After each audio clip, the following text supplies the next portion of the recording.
This episode of Jackie's Groove is brought to you by Jambox. Jambox is a hands-free, breath-powered mini instrument that brings the joy of music creation to all ages and all abilities. Jambox. www.jamboxx.com.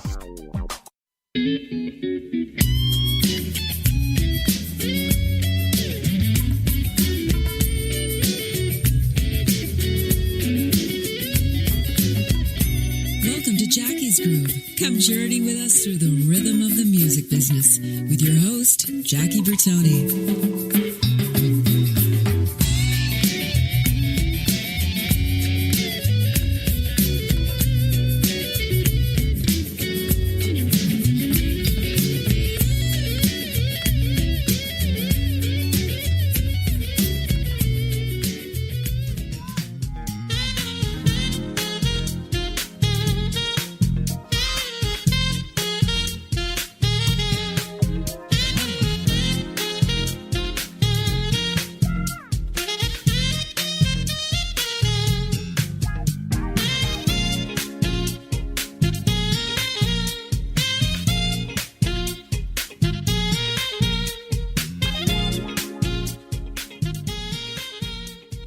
Everybody, welcome to Jackie's Groove. It is Jackie Bertoni here, brought to you by Intertalk Media. Connect all things music.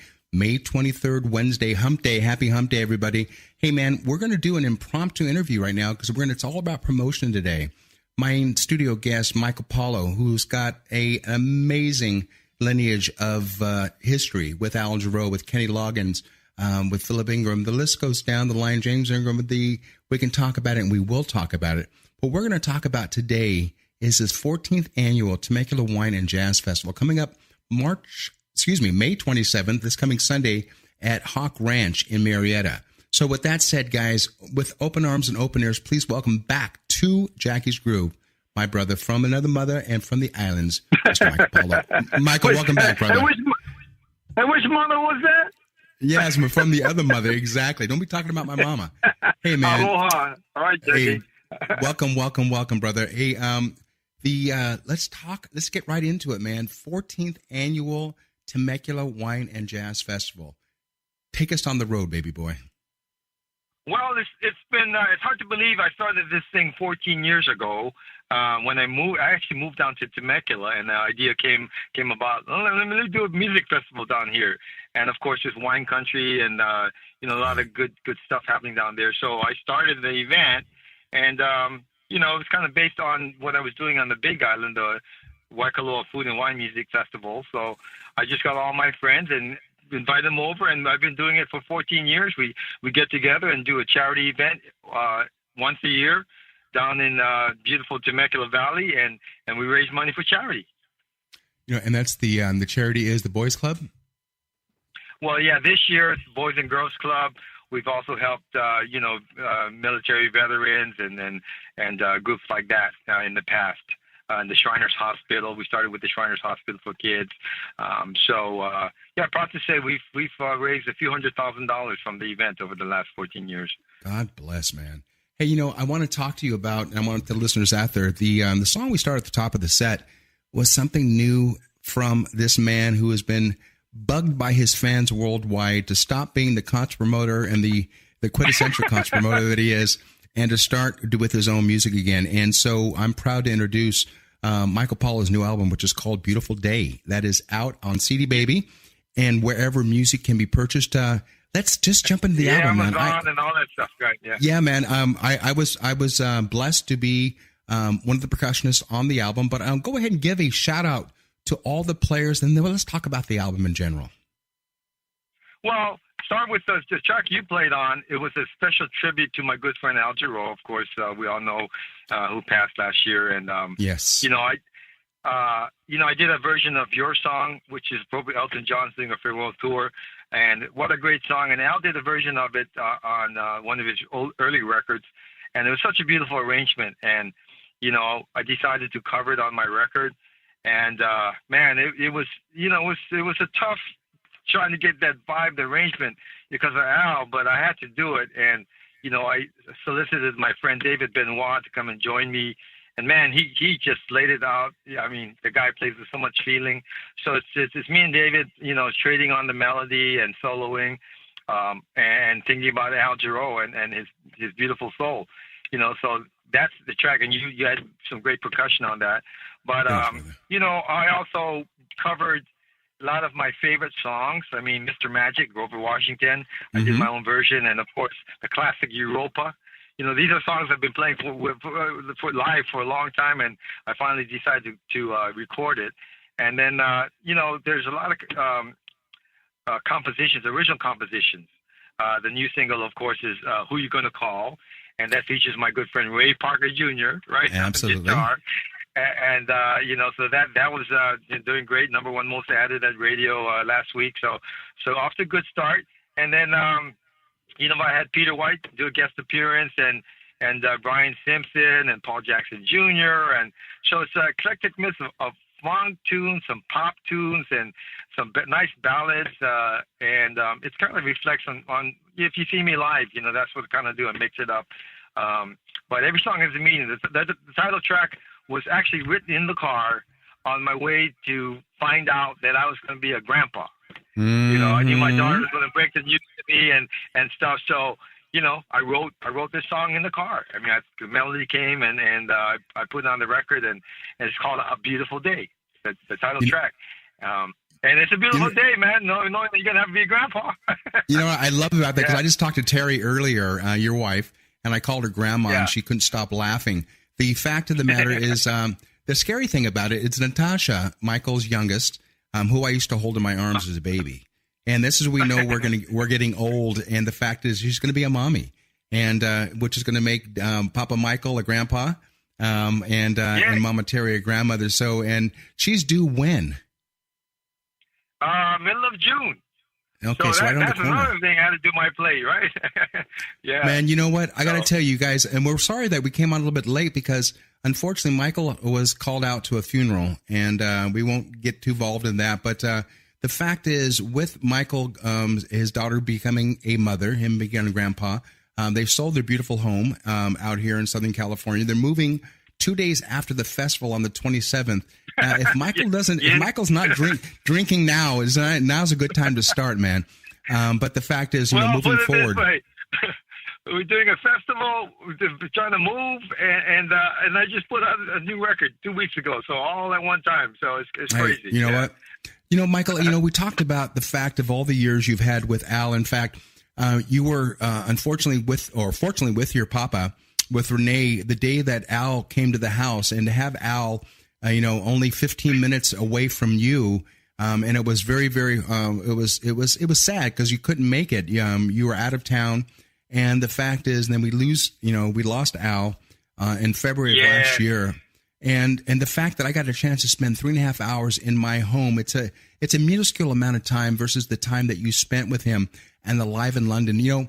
When I first heard that album, and Michael, there's a part of the album, listeners, where Al says in his great voice after Michael's solo, and I don't know what song it was, it's Graduation, whatever it was, but he yelled out, "Teach me tonight," and he says, "He can play a little bit, can he?" And Al was cracking up in my house because I did the impersonation of that. Step back for a second. And when you came from the islands to L.A. back in 1981, how long was it until you got that call? And where were you when Al or Al's people called you for the gig? It was 2 years ago. 2 years since I moved to L.A. 1983, beginning of 83, and I moved in 81. And I was just, doing whatever I could do, strip club gigs and demo sessions and doing the musician thing and trying to make a name for myself. So, that's kind of where I was at. And all of a sudden, there was a rumor that Al's looking for a permanent sax player to tour and all that. And I'm going to go back a little bit. I was with a group called Kalapana, right? Absolutely. In the 70s. And our tour manager came home one night after seeing this guy at the Troubadour. Is that Blue? And no, Rich Lolotai, right? Okay. And okay. He was our road manager back then. And he came back and he raved about this guy. Man, I just saw the guy do the bass and the flute, the drums, and his singing. And this guy was incredible, man. And I never knew who he was. I was 19 years old back then. And he said, man, this guy Al Jarreau. And of course, historically, we know that is when he got discovered as Troubadour, right? And Absolutely. got his record deal. So I was told about that night in 1976, I think it was back then, or whatever, 77. And, so I was like, wow, that's great, and I was just starting out. And little did I know that 7 years later or whatever, 8 years later, that I was going to be on stage with this guy. So it's funny how fate happens. And how it happens basically is, my name kept coming up with the people from Jerry Hay and Seawind and Blue Johnson. He was a tour manager. So they all knew me, and they said, man, we need a guy with personality and stage presence and play and all that. They said, man, we got this guy from Hawaii. He just moved here. He's great, right? And little did I know that Al had already seen me play with the Bobby Watson band at Josephina's. And he used to hang out there with Jay Graydon. Almost every night. And when we were playing there, we would play there. And, I was dancing the tables, doing all my thing. And little did I know that Al Jarreau was watching me, right? So I finally got the call from his tour manager. And I picked up the phone. He said, hey, this is Jerry Levin, Al's manager. And we just wanted to ask you if you'd be interested in touring with Al Jarreau. Yeah. And of course, what's your next stupid question? I'm holding the phone like, let me think about it for about 2 seconds. Right. So anyway, I said, yeah, man, I'd love to. So he gave me all the information. I went up to their office on Sunset, his management office, and I really thought I had to audition because so many guys wanted the gig at that time.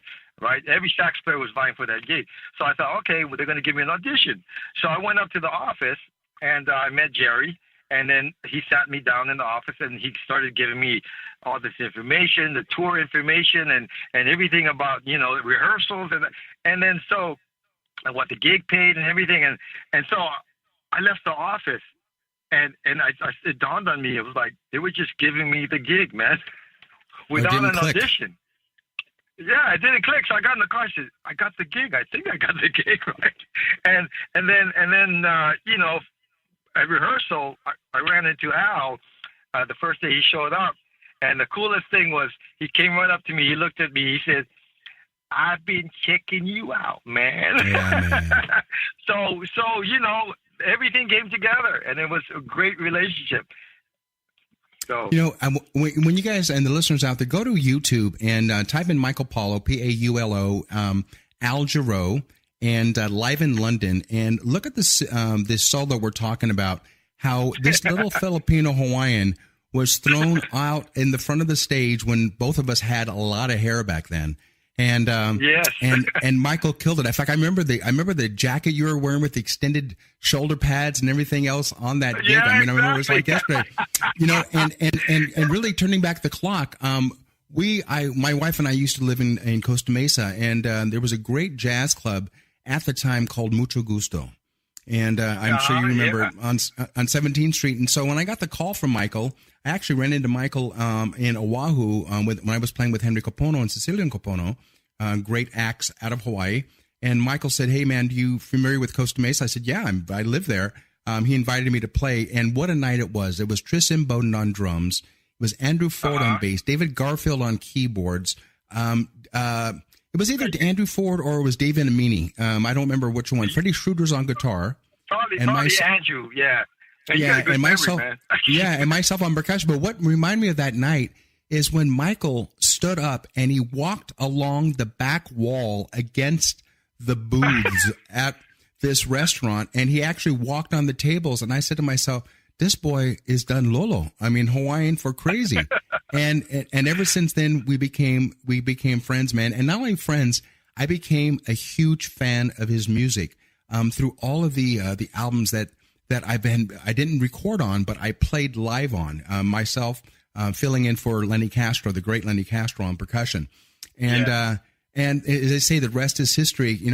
Michael, when you look back at your lineage of playing with Al, with Rick Braun, with like Oleta Adams, Kenny Loggins, Carl Anderson, Bobby Caldwell. I can brag all day long about you, and Johnny Mathis. Yeah. But, and asking who your favorite child is, it's almost impossible. But do you remember, out of all the gigs that you had and all the longevity that you had with all the players, was there a favorite artist that you worked with? Who was it, where was it, and why?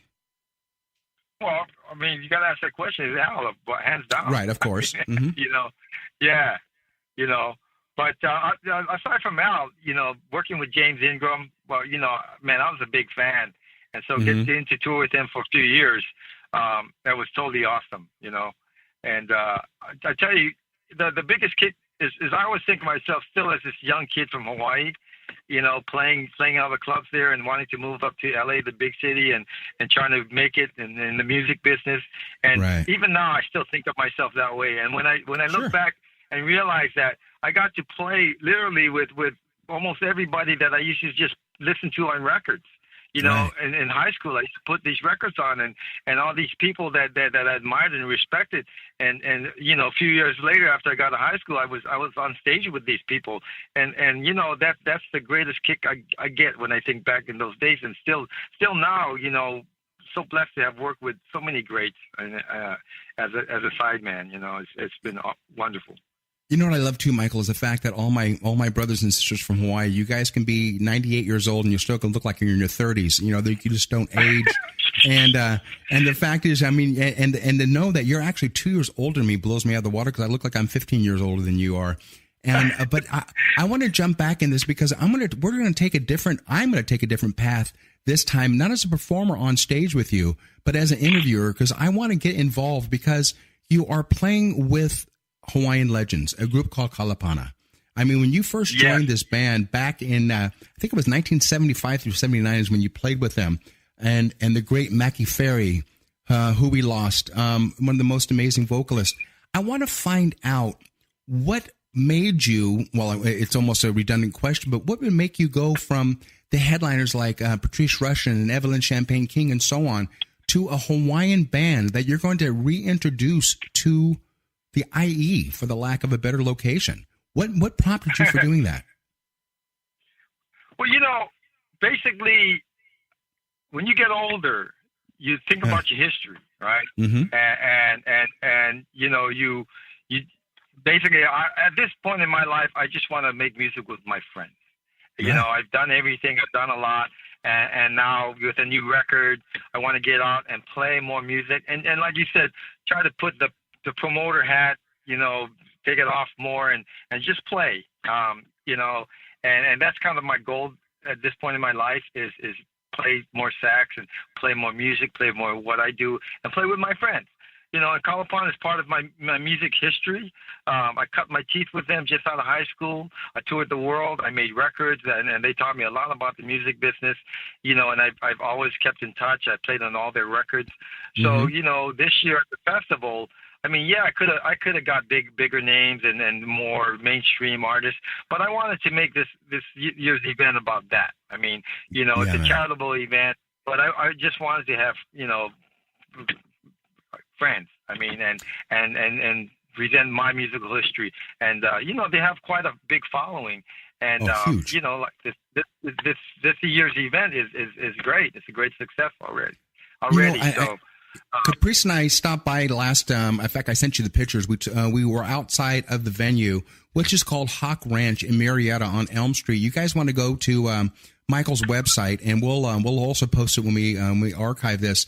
But what a beautiful venue! Nothing against Vail Lake, but it was definitely out of the. It was a drive, and this new venue. Even though we couldn't get into the new venue because it is a private residence, I want to find out from the listeners. I'm always curious too. How did you find about Hawk Ranch, and how hard was it to get into and introduce your 14th annual series? Well, it was pretty straight ahead. Timmy D, who's my MC and a good friend since I moved to Temecula. Right.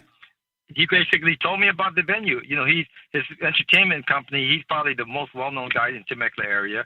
And he called me. He said, "Mike, I was down at this venue, Hawk Ranch, and they do a lot of weddings, and we were doing an event there. And man, I thought about you right away because it's nice." He said, "You should go check it out." So I got in my car, I drove down there, and I was like, wow, this is nice. It's there's a beautiful pond, trees, and grass. Yeah. And it's a wedding venue, and it's very more intimate than Bill Lake. And so I was like, man, this is it. And so I called the manager there, Cindy, and, serendipity happens, right? All of a sudden I'm talking to her, and I said, well, I'm a jazz musician. I want this festival. And she was like, I love jazz. I love it. So you know what? I found a perfect partner. She's been so supportive, I tell you. And I out of 14 years, this is probably the most successful and easiest, and the way it's coming together. And man, it's just, I got, a lot of friends, a lot of sponsors helped out, and it's going to be a beautiful day, Okay, my dad being there at Kalapana. And to mention, I got Grammy Award-winning artists, Greg Karukas, Paul Braun, I got Blake Aaron, and my Smooth Jazz buddies, and of course, all the musicians that I've been working with over the past few years. And so it's going to be fun. Okay, and share with the listeners and myself also.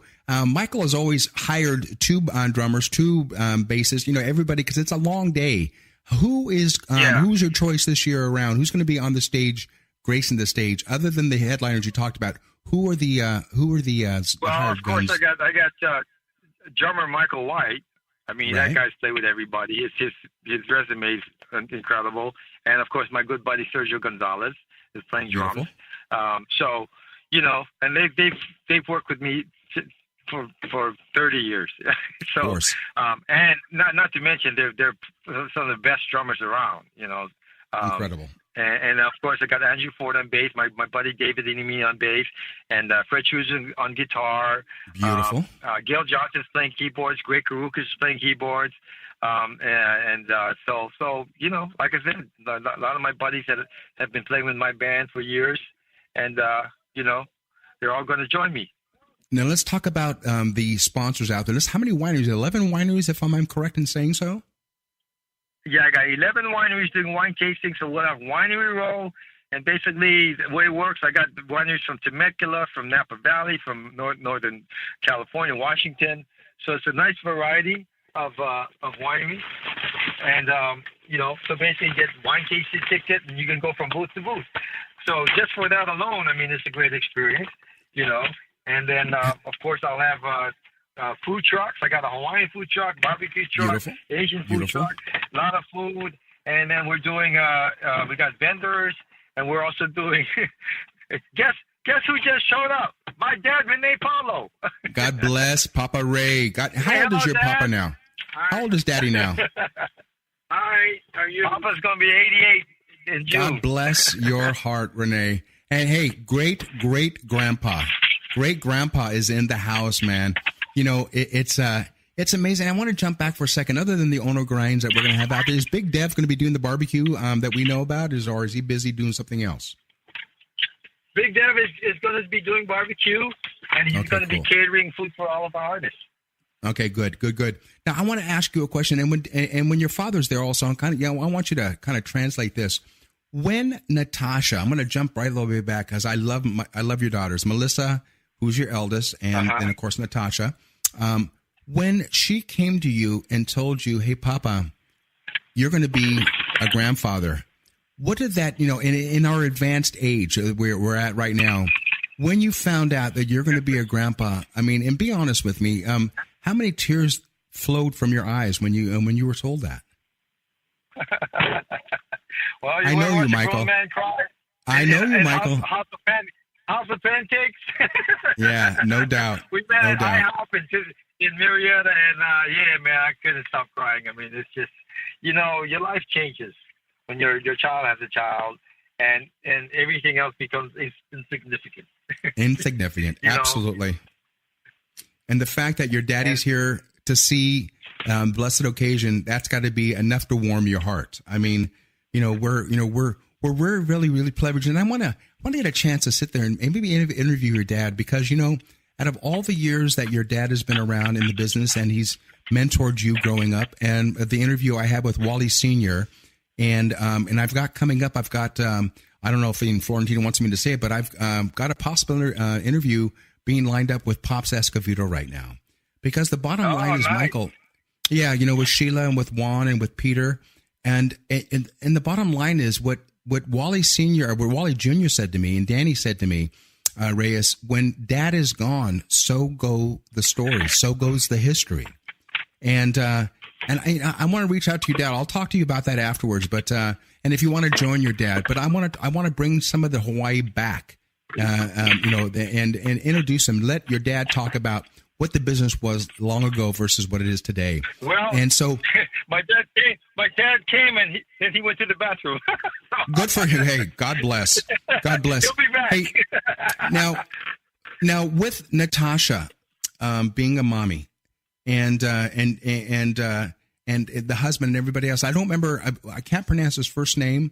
Your son-in-law. Merrick. But Merrick. And are they ready? Are they setting up shop here locally? How much music is going to be brought into that little baby, that little Keki's life? Oh, didn't you see my Facebook post? I already paid him Twinkle Little Star. He was in the room. That's when Natasha was sitting back. Yeah, man. It's amazing when you think about, and growing older and the things that we did and how we're alive today to talk about it, remember it, and growing up in Hawaii like you did and coming out here itself, like Henry Kapono always said, paradise is nice, but reality sucks, per se. And all the brothers and sisters right now in the Big Island that are being devastated by Kilauea, do you have any family and friends that are in harm's way that you want to throw a shout out to? Well, no, unfortunately I don't. But I've been talking to Pauline Wilson, who is out in Hilo, and she's doing fine. She's doing okay.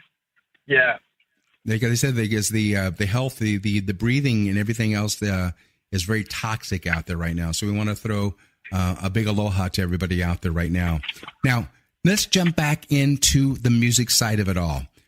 You're going to introduce Kalapana to the masses out here. I can speak just from the fact of being on stage, looking out to the huge audience.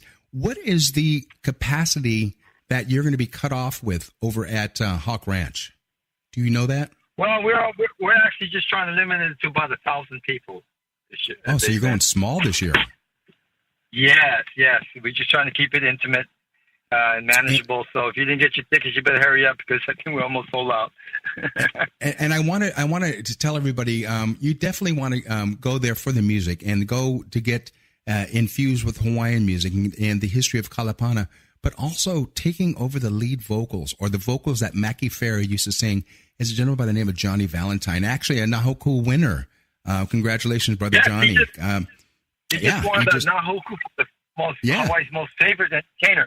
Now, the impact of that is that that's the only award that's voted on by the public. Yeah. So out of all the entertainments in Hawaii, think about it. In Hawaii, he was voted the most favorite of everybody. Mm-hmm. So he's a great guy, great singer, and what a nice addition, singing leads with Kalapana. I just talked to him yesterday. I think as far as replacing the vibe of Mackie, he's probably the best guy. Yeah. And for those of you out there that aren't familiar with Johnny Valentine, John Valentine, his nephew is, I think, is somewhat of a known guy. His name is Bruno Mars. And actually, Johnny's the one that actually taught Bruno. I mean, Bruno broke his teeth with his uncle. And so you guys definitely want to be there to see this man's got an amazing voice. In fact, coming this summer in July, Henry Kapono and Johnny Valentine are going to be working together around town, Michael. And I'll tell you about that also. He also worked with Henry. Yeah. So we're going to do that. We're going to bring Ohana to the Inland Empire.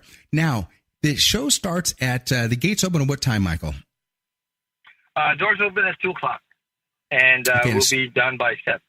So it's 5 hours of continuous music, wine, and a good time. Now, when will Kalapana? I don't want to give her like a Kalapana, of course, goes on last. I mean, they're a headliner. They'll go on about 5:30.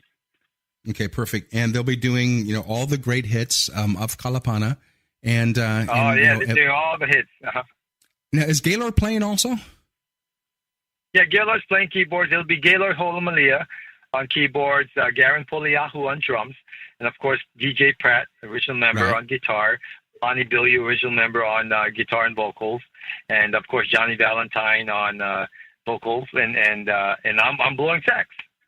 You know, it's going to be kind of cool because this is going to be the first time it's actually a green room, from what I understand, at Hawk Ranch, excuse me, as opposed to the open area that we were forced to deal with in the motorhome, and watching Terry going crazy, trying to make sure everybody was in line. Now, when the players go up, let's say for Blake and for the other and for Greg and so on, are they going to be doing like a half-hour set, or are you going to be intertwining all the players together? Are going to be spotlighting their own music? Yeah, and so everybody knows. So I got 3 sets of music. So the first set of musicians will be Gail Johnson on keyboards, Blake Aaron on the guitar. Fred will be joining him on guitar also. Andrew Ford on bass, and Sergio Gonzalez on drums. And I have a singer, R&B gospel singer from San Francisco, Benja Soul. You can look him up online, and he's coming down and performing. And then also vocalist Kamaya. And she's man, you should hear this girl sing. So the first set will be, nice mixture of keyboards, guitar, and vocals. Okay. And then the second set is back on the gig, right? Michael, Paulo, and friends. We do the second set, and that's me with Greg Karukas, Paul Braun, my good friend Kanzaki from Japan on saxophone, right. And then I got Michael White on drums, and my buddy David Inimini playing bass, and Fred Schroeder's on guitar.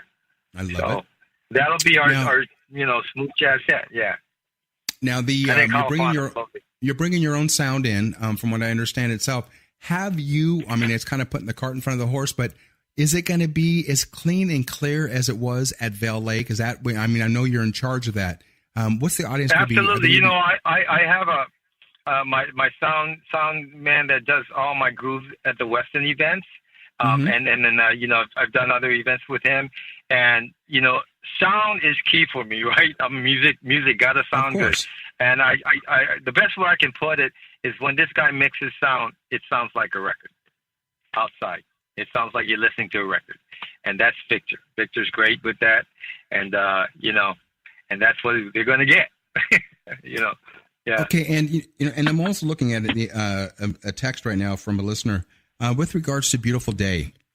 Is it going to be available on iTunes? ? Yes, it's on CD, baby. You can digital download it or buy the CD, and yes, it will be on. It should be on iTunes and Amazon by now, because it just came out. So you can check it out. Okay. And I'm going to break for myself right now because I've been again with Michael's new album out, "Beautiful Day," the quick release on "Who You Gonna Call" with Ray Parker Jr., which I've a personal friend of mine and I've interviewed a couple of times, and also Darryl Williams, another local boy out here, whose album is in the top 10. So Brother Jackie has been blessed to have been on 2 albums that have already charted in the top 10. And I thank you, man, because the music of Michael Paulo, I mean, I love my favorite song by you, Michael. I can listen to this over and over again by the great vocalist Carl Anderson. And when when you guys did that, can you tell me about that song and tell the listeners about the song? You know which one I'm talking about. And Nature Boy. Nature Boy, yeah. And what was the genesis of you choosing that tune and that vocalist? Well, the song is such a classic, right? I mean, Nature Boy, and of course I work with Johnny Mathis, and of course he's a classic rendition, but it's a classic song. The harmonic changes and the lyrics, and I don't know if people know that the guy that wrote it, that was the only song he ever wrote in his life, or supposedly. And Carl, I miss Carl. That's another guy, in my life as far as working with vocalists. Next to Al Jarreau, I mean, this guy was incredible, and the sweetest heart, the sweetest man, and unfortunately taken early because of cancer. But Carl, the way he sang and his interpretation, of course, he was Judas in the original Jesus Christ Superstar. Right. But this guy, a vocalist, he could sing 2 hours straight and just, I can't give him enough accolades. And after working with, that guy was so incredible, and I miss him. He would be on everything I would be doing if he was still alive. I saw Carl for the first time at a great venue years ago in Santa Monica called At My Place, and when I heard that man sing, it tore my heartstrings out. And going back to about losing the loved ones and these iconic people, when we lost Mr. Jarreau, last year, which I never had the pleasure of playing with him live. Michael, I played with him live in my home. Did I lose you? Michael? I heard good old Skype drop right now. Paulie, we're going to pick him back up? Yeah, let me try to call him right back. Michael's out on location right now, again, picking up family and doing 18,000 things at one time. So we're going to get him back on the line. Again, too, talking about Hawk Ranch, great venue. It's a...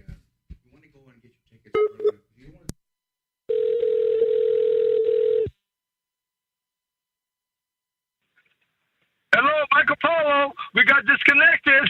He's back. My fault. Michael, no, it's no problem. I was telling everybody on that little hiccup, you want to get your tickets now because you don't want to catch yourself waiting in a long line to get in. What's the vibe about that itself? Do you tell the listeners out there what the smartest thing to do is to acquire what tickets are left? Well, just go to TIX.com and search Temecula Wine Music Festival, Michael Paulo, Kalapana. It'll come up, right? And then you can just purchase online, and you can print out your tickets online. So it's very easy. So when you get there, you just check in, get your band, and walk right in. Okay, I want to find out too, Michael.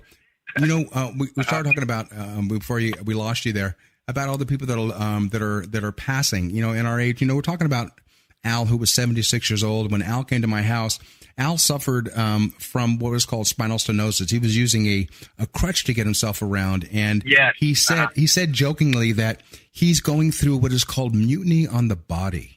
And the fact of the matter is that his audience didn't mind waiting.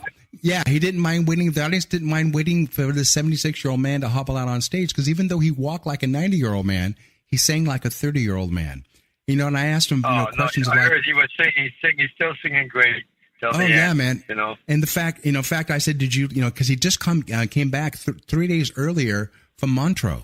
And I asked him, I said, do you prefer the larger audiences or do you prefer the smaller audiences? He says, Jackie, I prefer the smaller audiences. And the reason why, I want to connect with my audience. I want to be able to lean down. I want to be my sweat to drip on your blue suede shoes. I want to smell the perfume that the woman in the blue dress is wearing also in the front. So, and with that said, when you were thrust on stage with Al in front of these huge arenas and so on, did you ever get the opportunity to play with Al in an intimate setting? And where was that? Well, I mean, yeah, we did a lot of. It's not so much like clubs or anything at that time, but when we would do like TV shows where the audience was live and it was right there, and those kind of venues, right? Because when I played with him, 83 to 90, whatever, 2 or 90, he was at the peak of his career. I mean, we were playing stadiums, huge sheds, venues. Right. So the crowds were large and big. So I was never there in his beginning days when he played the clubs, and then later towards the end he was starting to play smaller venues. So I didn't have that opportunity to do that. But when we played, like I said, live TV shows, and there was a studio audience, right. It was always great. Yeah. Hey, Michael, think back for a second here, growing up in the business, growing up and realizing that saxophone was your calling. When you grew up listening to music in Hawaii, was there any type of music that you were listening to that you really liked, or music that you said to yourself, I want to create music like this? What was that? What was the inspiration behind that choice of playing sax? Well, growing up, of course, my dad's back, by the way. But growing up in the musical family, I never thought I was going to be a musician. It was furthest thing from my mind, but I was exposed to it every day.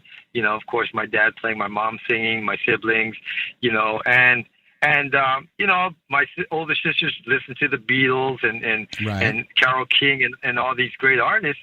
So I heard it, So by the time I started playing when I was 15 in high school. I took up the saxophone. I had a pretty good musical background growing up in it. So with that said, things came pretty fast and naturally as far as learning. And within a year, I was already playing professionally in bands. Right. After picking up the horn. So that's pretty quick. But I was fortunate to have a teacher, a mentor that started me in jazz right away. I mean, beginning band. I mean, I had this guy, Leonard Cease, and he started playing, Charlie Parker, and we learned all the jazz standards. And before I could even learn, I knew the notes, what was an A or a C or a D on the saxophone. He sat me at the piano, played the blues, and said, start playing. And I looked at him confused. He said, just play what you feel. And I did. And that's how I got started in jazz. Just like that. So he made me play and ever since then, jazz became, of course, synonymous with me playing the saxophone. Of course, playing rock bands, top 40. I had background in doing all that kind of stuff, but jazz has always been in my background. Hey, everybody. I want to apologize. We lost all internet connectivity here where my studio is located in Temecula. And we do apologize for the interview stopping. But with that said, we want to thank Michael Paulo once again for gracing Jackie's Groove with some great information. We also want to bring up again to everybody on May 27th, this coming Sunday at 2 o'clock at Ranch Hawk Winery and Festival of Temecula Wine and Jazz Festival, the 14th annual, headed up by Michael Paulo and headlining with Kalapana and great jazz greats will grace the stage from 2 to 7. Again, thank you so much for listening to Jackie's Groove, brought to you by Intertalk Media, and we look forward to bringing back Michael for another interview, and hopefully we'll not have any technical glitches whatsoever. Once again, as I finish with all my broadcasts, peace through music, and we'll talk to you all soon. God bless.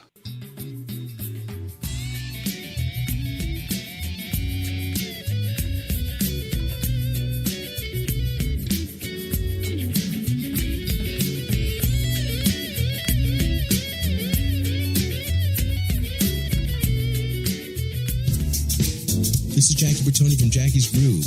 Come join me weekly on my journey through the music business as I take you behind the velvet rope, interviewing industry notables such as Al Di Meola, Michael McDonald, and Al Jarreau, to name but a few. Listen to their stories on being in the studios recording #1 hits and onto the stages throughout the globe. Allow me to be your music historian. You can hear me live every Monday at 2 p.m. and every Wednesday at 12 noon Pacific Standard Time or 24/7 on jackiesgroove.com. Ready to get your groove on? Hi, this is Tim Dolbear from Eclectica Studios. I'm a full-time mixing and recording engineer. I work with Grammy winners, labels, and indie artists, using state-of-the-art digital mixing and restoration tools and the very best in analog gear. Really, though, it's my ability to bring tracks to life and fulfill your vision for your music. This has made me sought after by producers and artists worldwide. So spend your time working on music and not chasing a mix down a rabbit hole. Go to timdolbear.com and check out our free one-song mix offer. You know what's all around you every waking moment of your life? Marketing. You're choking on it. I'm Scott Robertson, and when it comes to strategic PR, branding, and marketing, I've seen it all. And actually, I'm still seeing it because bad marketing never sleeps. Join me each week on May the Best Brand Win, right here on Intertalk Radio, and learn how to make the marketing for your brand unforgettable. Are you serious about your music? Are you ready to run with the big dogs? The experts at Pitbull Audio have the gear to get you into the game. From leading manufacturers like Mesa Boogie, Fender, Pioneer, and American Audio. To sound your best, you need the best. Pitbull Audio can deliver in rehearsal, on stage, and into the big time. Dropping beats, shredding guitar, or making the crowd roar. Whatever you dream, Pitbull Audio can help make it happen. We are Pitbull Audio. We want you to play it loud. PitbullAudio.com.